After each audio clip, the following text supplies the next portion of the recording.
Well, this is part of the Wigtown Wednesdays.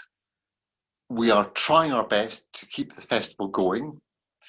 It may be haphazard, it may be a bit ramshackle, but it's a delight to be here with Robert Twigger. I've just read and reviewed his book, Walking the Great North Line, and it's an astonishing piece of work. And it's actually a really astonishing book to read in these very strange days of ours. Rob, you can hear me? I can. That's very nice of you, and I'm very happy to be here. To begin with, the book is very much about being outdoors and relying on very little. How are you coping with being indoors? Exactly, and I'm posting lots of the pictures I took of the trip, and it's really very, very odd. The other thing is the essence of that trip was not knowing where I would sleep every night, and of course the essence of being locked down is you know damn well where you're going to sleep every night. It really is the opposite. I'm coping. I mean, I've got nothing to complain about, but I have changed my plans. My next book was going to be about the Lake District. I've decided it's going to be about Cape Horn instead, and that is a direct result. Crikey. Of lockdown. Yeah, I don't want to do another book about England or Britain. So, and I'm sure we'll see that phenomena repeated as soon as this thing is over. We'll see an explosion of people traveling to weird and strange places. I'm convinced of it. Well, part of the book is very much about Englishness rather than Britishness. Yeah. And do you see, given you've been somebody who's been coming to Wigtown, coming to Scotland for many years, do you think there is a difference between the countries now? I've always felt there's a difference. I mean, the concepts are odd because there's an element of Britishness in English people and Britishness in Scottish people, and then there's the Scottishness of Scottish people and the Englishness of English people. So, but I've always thought it makes sense to approach Englishness as something different. So I do look for differences, I suppose, between the two. And are the differences exaggerated? I think they've always been. Is it different since the time I've been coming? There are more English people living in Wigtown, and so in a sense, it's become a victim of globalization, like everywhere else. So possibly it's become a more international and more like everywhere else in the world, but in a good way, in a way I like anyway. I mean, I have to admit to being one of those travelers who's always a bit happy when they can see a Costa coffee in a foreign country. Or a bacon sandwich. I don't want them to be in every city, but as long as there's one or two that I can repair to. So it's a funny old relationship, but yeah, I guess, yeah. If we get to the meat of the book, the thing that impressed me most about it was there is part of it which is, now I don't like the word spiritual, but there's part of it which is non-rational. Yep. And there are parts of it which are completely pragmatic. How do you start a fire in a wet wood? Mm. How do you get through the day eating when you only have what you can hold on your back? Tell me about that kind of tension between the not mystical, not spiritual, but the eerie, yeah, and the down in the ground grubbing part of the book. Yeah. The invisible world, which in my mind is a bigger world than just the world of rational thoughts. So, but I think you certainly inhabit it more when you're on your own and walking and at night in a strange wood or something like that. So you've got more opportunity to sort of dwell in that sort of invisible realm. But to my mind, they're both part pragmatism and the willingness to accept that life isn't just rational and reasonable and provable by science. I think they go hand in hand because so many mysterious and strange things happen. A few happen in the book, including the famous proof of Indeed, telepathy telepathy. in a pub in County Durham. No spoiler alert there. I won't tell you how that one went. So I think if you're observant, I think what links them together is observation and awareness. So the book part of it is I think about increasing awareness, and by its nature, if you are trying to be very pragmatic, you become very aware of what you're doing, and if you are interested in exploring the invisible world, you're trying to be a bit more aware of the things that are happening in your head and in the world. Tell me a bit about scrutiny, because that's what you're talking about at the moment, is the idea of scrutinizing the world. And yet you almost flinch away from saying, oh, I saw an orange-tipped butterfly, I saw this particular bird, I saw that particular kind of fox or mammal. To what extent do you think that as you're going around there, you're more aware of the creatures as they are rather than as you can pin them down?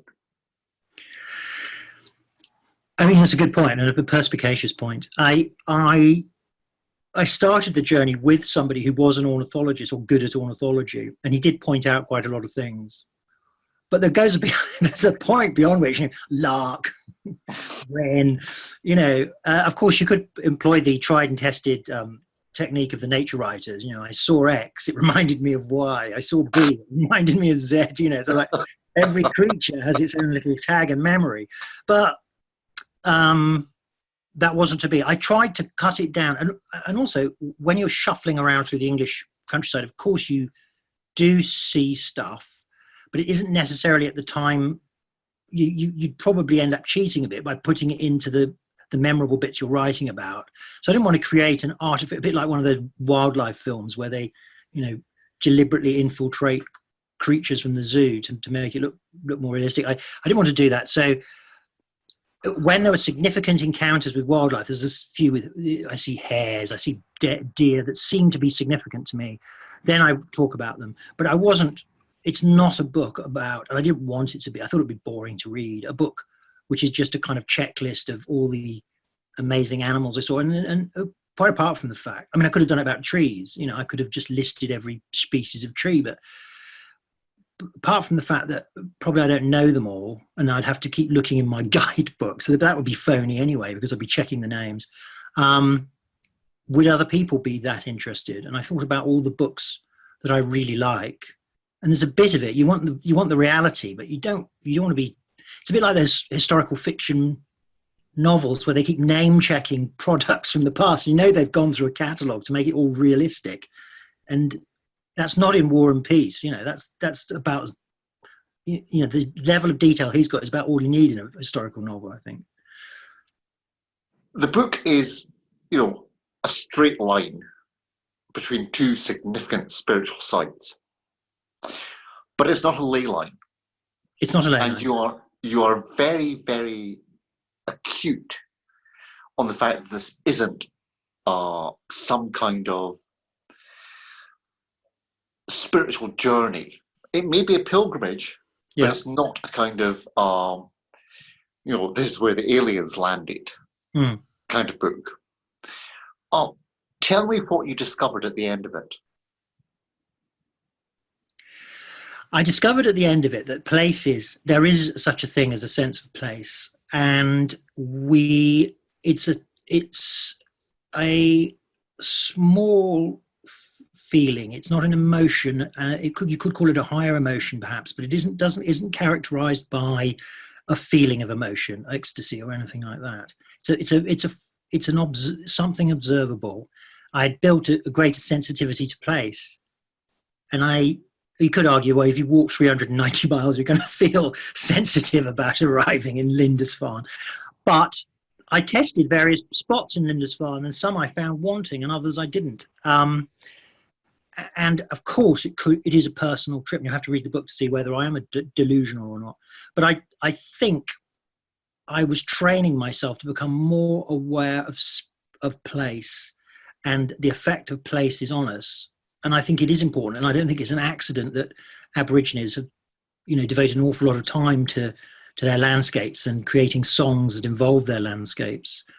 And I don't think it's an accident that so many poems are linked to places. In fact, if you want to remain as a poet, write a poem about a place, and it'll probably stick in the canon longer than poems about yourself. So I think that's what I discovered. I mean, lots of things, but what I found really moving in the book is that there are two hinges, as it were, in it. There's when you're in Thor's cave, and there is a kind of epiphany, there's a kind of blessedness about that point. And then there's a point where you find a place that is eldritch, that is absolutely wrong in some ways. Tell the audience and tell me about those two experiences. Well, I mean, the Thor's cave came at the end of me. It's a Paleolithic cave. It's been inhabited even before. There's evidence that it was inhabited even before the Ice Age, and then after the Ice Age. It's a huge cave in Derbyshire. It's right on the line, and until that point, I'd just come through Birmingham, through the centre of Birmingham. So I was feeling I wasn't really achieving that much, but I slept the night in the cave, which was really good, and it was a feeling of I was in exactly the right space, and it also reminded me. There's a bit in Henry Miller's Colossus of Marusai where he spends the night in an ancient tomb in Greece, and he has a sort of big revelation. Agamemnon's tomb, big revelation, and so there was a feeling of not of copying what Henry Miller had written, but I suddenly thought, yeah, I now understand what he was talking about. You can be in some ancient place and really can all add up. All the pieces can come together. So that's, and I felt that I had something new to write about rather than just traipsing past Stonehenge, and yeah, so that was that one. And then the Eldritch, are you talking about the Consett steel, or are you talking about yes. Yeah. So Consett, it was also bang on the line. I hoped it wouldn't be. I mean, this is not a place I want to be. Yeah, this is a former steel town. All the steel's gone. What kind of a town is it going to be? I didn't really want to. I mean, I suspected what it would be like. I thought it'd be mass unemployment. I thought I'd probably get mugged as I went through there. It's actually very different to that. But the approach to the town is down a disused railway line, and it then goes over this huge viaduct. It's very, very high, Hounsgill Viaduct. Suicide Bridge. And you look down and you see all this fencing on the viaduct, and you think, oh, that's a bit strange. And then you see bunches of flowers tied to the iron, to the metal. And after the first three, you think, oh, what's this? And then you see a Samaritan sign.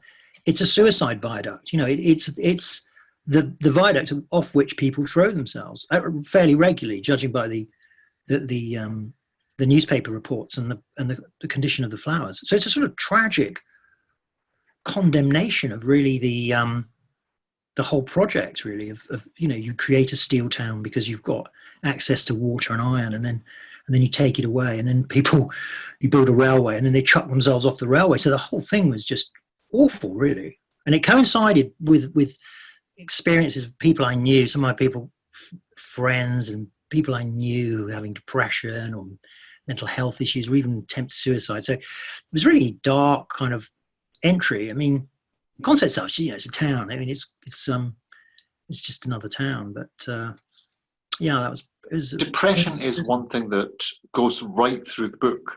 Yeah, the people you walk with are sometimes suffering from depression, yeah, or they are trying to control their depression. Yeah.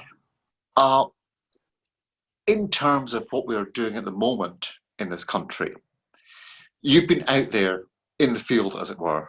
Yeah. With the mud on your boots. Yeah.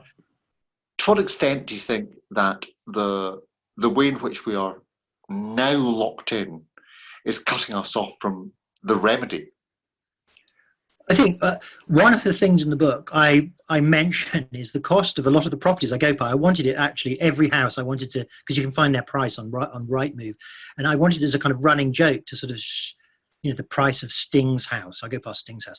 The price of Santa's absolutely humongously wealthy properties. The cost of, I mean, the other thing I notice when you walk through farms now, farms are actually really worth a huge amount of money. So the difference when I was a kid and camping, you'd ask a farmer for water and so on, and you weren't trespassing on his patch of gold. There was something difficult. Our relationship to the land has changed because land is now our stash of gold.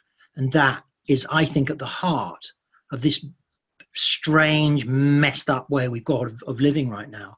And of course, people are tremendously resilient, and this is just like one lower level, but it's a constant chipping away at our experience of everyday life. And I just think it's wrong to commoditize land. I just do. I just think land should be owned by everyone.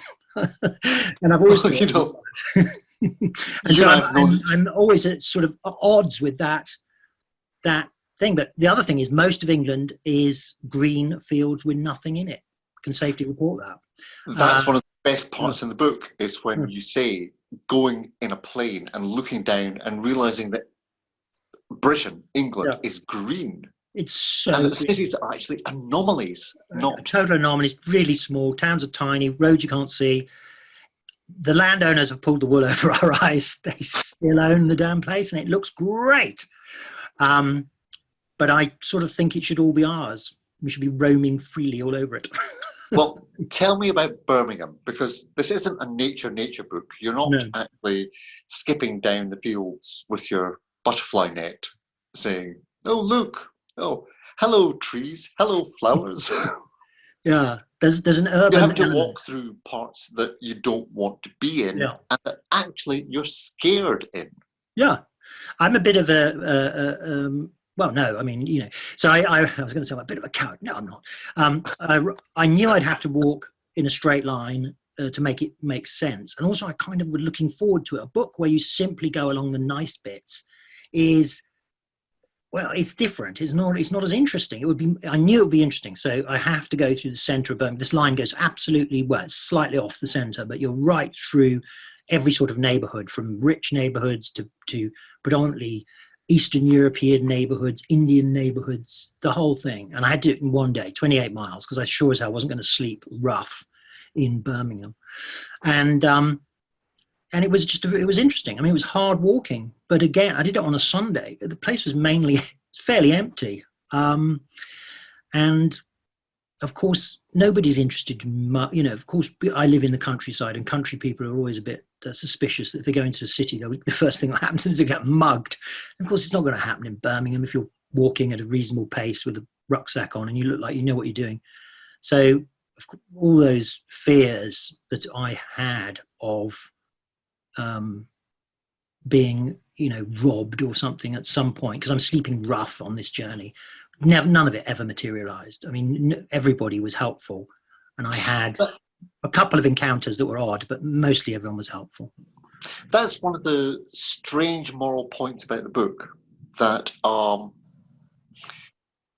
you describe yourself as a vagabond, as a kind of troubadour, and that gives you a kind of license. You're a tramp during the book, and you don't hurt tramps.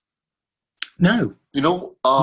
If you're going to mug somebody, you mug the guy with the iPhone 27.9, and the suit. Yeah. But the shabby character in the corner is allowed a kind of invisibility throughout the whole book. Yeah. And I found that really moving, that it's about the unnoticed more than anything, this book. Good. Well, I wanted that to be, because I think the job of writers is to bring the unnoticed into view. So in that way, I feel I've succeeded, and I'm glad. I mean, I didn't really set out with that in mind, and I certainly didn't think by the end I would think of myself as a sort of super tramp. I have to say super tramp rather than just I've never even heard their songs. And so But yeah, I mean, it was interesting. I can't pretend to have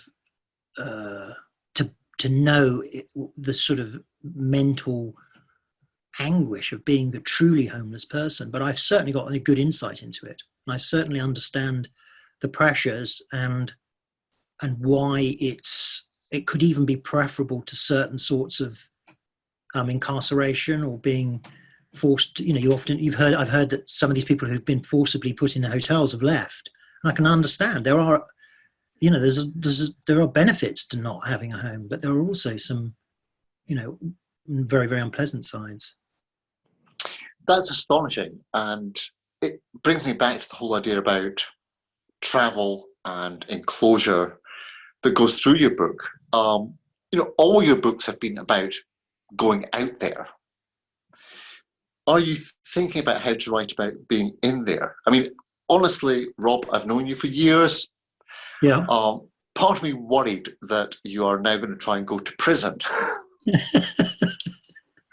Just to see what isolation is like. Oh, right. Yeah. Experienced junkiism. Yeah, I think I mean, this book became an experience, but I wasn't searching for the experience. I now see, because my earlier books were like that to some extent. I was voyeur on the experience. I'm less interested in that experience than doing things that illuminate other people's stories. So, for example, this Cape Horn idea I'm now kicking around. Actually, Cape Horn is a whole archipelago of islands, so it made sense to sort of canoe between those islands. So some of that would be an experience, but it would be there to illuminate the other stories about Cape Horn. The Darwin, the original inhabitants, the first rounding of Cape Horn, and all the stories associated with that place and the extremity of it. So, so I'm not heading towards, because that would be a dead end, I think. And also, as you get older, it gets less interesting to every one of these trips. Something gets damaged on there and takes some time to recover. And I just don't know how I'm doing that. I believe using this digital wizardry that people can actually send questions to me. Right. If they do wish to do so, they are able to. And while we wait to see if I can figure out how this rather awful magic works, I can see behind you there's a board. Yes. With things pinned to it. Oh, yeah, my board, yeah.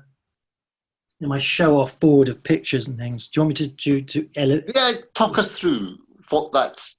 Where's the head of Robert Twigger at this point? Yes, so I put some light on it.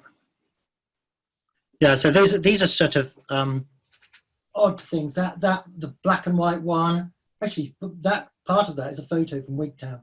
I like doing creative, arty type things, even though I'm not terribly gifted in drawing, but I like doing them. And a lot of those things are photographs and also stuff that I have an idea about. So I think I've got a photo there of rocks, and what else? There's a map. Oh yeah, and I've got pictures of the bottle of champagne. My publisher, for the first time for a long time, as anyone in the book trade will know, publishers used to do this, don't anymore, sent me a bottle of champagne, sort of lockdown levity assured. And that was, so I drew a picture of it. So that's up there. So it's, yeah, the board is I put stuff on it. It's to make me feel I'm creative. That's the reason for the board. So I'm just trying to figure out this terrible creature. Right. I've closed that window. Windows everywhere. Windows are part of another book I've been reading. Oh yeah. The fact that we feel, and philosophers have felt, that there's a window between us and reality. Mm-hmm. To what extent did you, doing this book, where there is no window, literally, mm-hmm. except in B&Bs, which you are very funny about, I have to say. Exactly, yeah. The window, my window, I'm thinking, in fact, there's a famous picture by Lee Miller of looking out of a tent, and it's through some ripped mosquito netting. And that desire to photograph that view, to have a false window and make a window is really strong in us.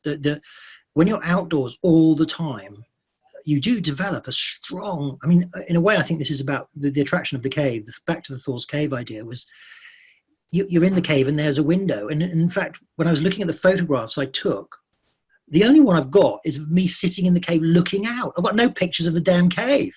It was the experience of the window of the cave and the view Well, the cave offered. very, very platonic.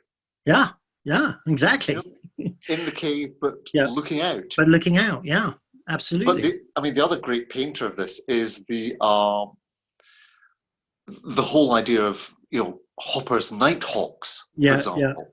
You know, when you walk through and you see nobody but those that are basically sealed in a place. Yeah. And there is a melancholy in your book that comes through very strongly, I think. I do. I mean, it's something that, I mean, I felt it at the time. I mean, I can't argue. I mean, you all know when there's an element of a performance when you write a book. It is how you felt on those 90 days when you laid down the main text, you know, and that's how it is. That was the performance. And it is how I felt at the time. It would probably be different if I did it now, but you know, and England's a complicated place. So that's really, oh, hold on. Well, we're going to go to some questions from the folks at home. Can you see me still? Yeah, I can see you, and I can see also a question from Isla. Yes, and from Gisela and from Tom. So we'll start with Tom. Okay. Process. Do you do lots of research, or just kind of stumble along the way? Before doing something, usually I've been kicking the idea around in one shape or another for about 10 years, which sounds excessive, but it'll appear. So I had an idea about doing a book about England about 10 years ago, but nothing happens. So it's just kicking the idea around, and I'm waiting for it to take shape. And I have any number of these at any time kicking around. And the thing that made this take shape was discovering that Stonehenge and Lindisfarne are on the same line. So suddenly I had a kind of gimmick, because when I'm writing, if I'm going to go off into sort of intangible, invisible areas, I need something strong to balance it. And having this gimmick of the straight line was powerful enough to get me started. So I won't start something unless I've got that feeling that there's a core in there. And then before I start, I get all the maps. I'm a big map person. I get loads of books. I don't read most of them. Just having them, I sort of do that over them. And you and I are such opposites. Yeah, I read all the books and never leave the house. And sometimes after I've written the book, I'll read the book I should have read. I mean, I've got one book in this house. I'm not going to tell you the name of its title, but I damn well should have read it before I did my work. And but you just don't, you know, and that's just the way it is. It's just you can't read everything. It's not an academic text, and Wikipedia has satisfies that need. There's every amount of information on there. If you're an info nut, I try to put in information. I love information, and I try to put in new stuff, but unusual things, not just things that I've culled out of a textbook. And also you've got to have discovery. If you've read too much before you go, you start looking for to replicate those experiences, when of course you want to find new stuff. So it's a fine balance. But you do need to have enough to be going on with, and you kind of have to know how to do it. And then later when I come back, I read stuff. And when I'm it's very boring to do all your reading before the writing. So it's good to have some books at hand when you're writing. And so you break off and you might do a bit of reading while you're writing. And I always think that's What did you read on the way there? Before I wrote it, or when I was writing it? When you were writing it? I was reading Sylvain Tesson. Probably shows, actually. The guy who stayed by Lake Baikal, French travel writer. Yeah. And this is a book by a guy who did the opposite of me. He spent 6 months in a hut on Lake Baikal, and he took with him 20 classic books that everyone talks about, but not everybody has read. And he read them. And, he's a very unusual writer. And I thought he was really sparky. And it kind of sparked me off a bit in various directions. Can you access your digital wizard there? There was a question from Gisela. Yeah. It's on chat. Do I press chat? Yes, it's on chat, I think. Okay. Yeah. From Gisela or Isla? Or Isla. Is it Isla? Is that Isla? Gisela, then Isla. Inspiration in the moment when you're not able to go anywhere. Well, that was your question, Stuart. And the answer is, I also have a very routine side to me that I can activate. And so I'm very routinized now. I've got 2 walks. I've got the high walk, which takes 1 hour. The low walk takes half an hour. And I'm doing photography, developing old negatives. I do this, film photography. So I've got a backlog of negatives I'm developing, and I'm going through the pictures I took for this book. So in a way, I'm satisfying travel by nostalgia and looking at pictures. So that's the answer, I suppose. Can I have a follow-up, as they say on the daily briefing? Yeah. Nostalgia, the longing for home. Yeah. When you were on your pseudo pilgrimage, did you long for home? Did a bit at the beginning. I tell you, I was a bit surprised. Usually I'm so eager to get away, and I don't allow myself that luxury. It doesn't even usually occur. But this time I did feel, and I think it was because I was in England. I think when you travel abroad, you're so abroad and away from things, it doesn't occur. But because I was in the slightly familiar, but also away from home, I did feel a bit missing home. And I told my wife, and she was happy. And it's strange because it is a pilgrimage of sorts, but it's not running away. All my childhood stories were when you go to the country, you're running away. If you're the rabbit that escapes its hutch, kind of story. Yeah. And yet you're going deep rather than far. Yeah. I mean, there's only so far you can go in England. I mean, that is always the problem. As we have found. You're always going to run up against that one. And it's called the sea. Yeah, it's called the sea, exactly. Yeah. It's a sea movie. Now, take Isla's question next. Okay, I've done Isla's. Now Astrid, I think. Oh, Astrid. Yeah. Hello, Astrid. How much of the journey did you do with others, and are those sections of the book very different to the bit that you did alone? Thank you. Okay. Good question. Good question. Yeah. I did the first bit of the walk with 2 people. Then I was on my own. I did stop at some houses. Anyone I knew who lived on the line, coincidentally, some people did. So I stopped with them. And then later on in the book, I traveled with a Canadian friend of mine for 2 or 3 days. And it's different. When you travel with another person, you enter their reality, or the joint reality that you both come up with, and you have different experiences. As soon as I started traveling with a Canadian guy, I started to see England as this really strange place where everywhere had a really weird name. I mean, it really struck me very forcibly. And we had odd experiences. We met this guy who had a blind dog that fed on called Homer. Called Homer. God damn it.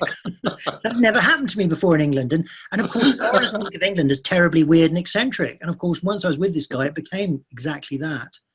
So it is that old thing that, reality ambushes you every time. Every time. When you had a blind dog with a man rather than a blind man with a dog. Yeah, exactly. It's the dog is called Homer. Yeah. And you punched it on the nose. He encouraged us to punch it in the nose. I mean, we had to stop short of actual contact and hurting Homer. He was an old dog. But it was to prove that Homer wouldn't flinch. And so that you're out in the middle of the countryside, sort of shadow boxing a dog in order to prove it's blind, and then offering him a carrot Because Homer was a vegetarian. I mean, it was ludicrous. I mean, how do you find this sort of stuff apart from just keeping your eyes open and going ahead? That's it. That's how you find it. Just be open, be ready, just be ready, and that was engaging conversations with people. But you don't have to do too much of that. I mean, I didn't force myself on people, but you obviously need a bit of that. But it happens anyway. People usually take an interest. There was a question that came up, which I don't quite how to know this wizard box, but about shamanism, which is a major theme in the book. Yeah. And when I spoke to you beforehand, yeah, and I said that it's astonishing that so many of these things are still current in our thinking, even if they're buried. Yeah. And you said rather perceptively, well, these are tools that have worked. Yeah. To what extent is there a shamanic element underneath all that we are doing, and we have dislocated ourselves, almost broken ourselves away from that primal connection? I mean, I think of it as a really as an important thing. It's a difficult subject to talk about because it has been hijacked by a lot of people who are fanciful about it. But nevertheless, many of these ancient sites have remained. People, Stonehenge. The sort of, I think, let the numbers talk for themselves, because people themselves may not have an answer, because I don't think we have a language in which we can intelligibly talk about these things. So people are just doing stuff. We're at the stage now of just doing stuff. So Stonehenge is visited by more visitors than any other site in the United Kingdom, apart from the Tower of London, I think. Many of these ancient sites I went to, people have hung things in the trees. They don't have there's no record of any sort of what kind of religion people were pursuing before the Druids. And the Druids were a Celtic religion. They weren't an ancient British religion or an indigenous religion. So we don't really know what anyone was doing, but we can guess from the shape of the remains, from the few rock engravings, that it's very similar to the shamanic practices in other parts of the world, and the art that has been left behind. It's often the only way we know about what people were doing in the far distant past was distant past by their art. So I just look at the way people are drawn to these things, and to the fact that churches were then built on the site of these ancient mounds. Those churches still exist. When I was making this walk, I found myself, piloting towards the church, even if the church was empty or was not even being used. And it was a sort of great relief. It would often be the only place open in a village. Pub had been closed. Phone boxes are used as urinals, and it's pouring with rain. Are you going to sit in a church where you'll always be welcome? So it's still, these lines still exist, and people go on these walks. These long distance walks proliferate. I mean, even some of them are former pilgrimages. St Cuthbert's Way, which I walked a little bit in the north. Long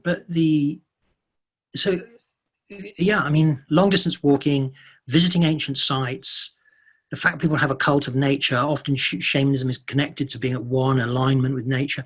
There is definitely a cult of nature. We see it in nature books and people going outside. So, but there isn't a language that we can use to talk about it intelligibly yet, but it's all going on. 2 questions, and then we will have to wrap up because I've got to go and get my dinner and things like that. Yeah. But first of all, I was very moved by the way you talked about the churches as places of sanctuary. Yeah. Built on places beforehand. Yeah. And there was a kind of strange peace that you found there.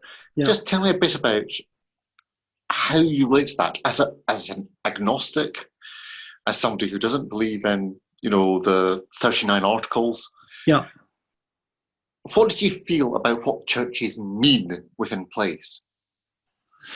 Well, I wasn't expecting this. I had no previous. In fact, in a way, I'd been planning to slightly avoid churches, because as a kid, I was taken to lots and lots of churches for visits by my father and mother, and they'd always been part of holidays as well. So I definitely didn't have any positive associations with visiting churches. But over time, they very often appeared on the line, some, as I said, built on monuments. And and they're almost always open. This is the good thing. Even a few churches and towns are shut because of thefts, but mostly churches are open. And so initially it was just purely practical. The church had a porch. I could sit there, I could brew a cup of coffee. So it started as a purely practical thing. And I was a bit like one of those medieval mendicants, begging around the church. Now, of course, you see them in A&E and in a major hospital, but, in those days they'd be around the church. So I was a bit like a throwback to that. And then after a time, of course, I'd look around the church. I'd pick up the free lit, you can usually get in a church, put £1 in sometimes I didn't. And, but over time, it becomes somewhere you are welcome. And it's to do with that. You don't have to pay anything. It's a transactional society we've created in this world. Everything has to have an exchange value, and that's wrong. Sometimes you should get something for free, or do something for free, or just go somewhere. And often churches are almost always built in some sense the center of the place. So you'll naturally gravitate towards it. So there's a huge sort of ancient wisdom built on that. So they're not just banged up on a floodplain because the land was cheap. And there's a significance to the siting of a church. So all of these are highly significant beyond the experiences which you, to some extent, pick up. If people have been worshipping in a place for hundreds of years, there is something about that place. So I'm not even talking about that aspect. So it's a very, and then the history, you can get a history of England by going up churches. So it's a high, to be recommended. And I never thought I'd say this, but there's a church conservation charity that I think is an absolute marvel. I mean, they preserve these churches and stop them from being sold and turned into split level homes, or whatever happens to them. Rob, it's one of the highlights of the book for me is the way in which you have this reverence, I would say, towards the ancient places. But at the same time, it's a book which has got a lot of dark humour. Your furies which erupt the whole time about barbed wire and rather nasty farmers' wives. Yeah. And perhaps even just Birmingham. Yeah. But why was the humour necessary? I mean, you do seem like a holy fool when you're going through this book. I was the holy fool for sure. Yeah. Part sarcasm and silliness, and part deep wisdom. But tell me about the humour and how you put that in. Well, and as I always keep telling people who write books, it's when you write it, write to the max on the first draft. So put as much humour in as silly as possible, as crazy. You can always edit it out, but it's very, very hard to edit humour in. So if it comes back to you and says, put a few more laughs in, ooh, that's tricky. But if they're already in there, you can easily take them out and pare them out. So I just go full on. So when I'm writing, I do try to amuse myself. So I will try to find the humour in something. And then later, in the second or third draft, there may be humorous potential, like the scene where I'm revenge farting into the sleeping bag, which they refused to take back from me, which is a totally ludicrous sequence. But I mean, that happened. But then I kind of upped the ante on that one. So you can, if there are seeds, if there are humorous seeds, you can stretch it out a bit more and revel in it a bit more. But I don't like books that are purely a laugh a minute with nothing else going on. But if you can have both, great. That's good literature to me. Well, we're nearly, I think, at the end of our time together. Such a shame to be leaving you, but we will speak anon. Hopefully. I hope so, Stuart. The government at the moment has an obsession with 3-word phrases. Yeah. Stay at home. Yeah. Protect the NHS. Yeah. We see the same thing in America. Yeah. Give me 3 words. 3 words. Start making things. Brilliant. brilliant. I'm going to say watch the birds.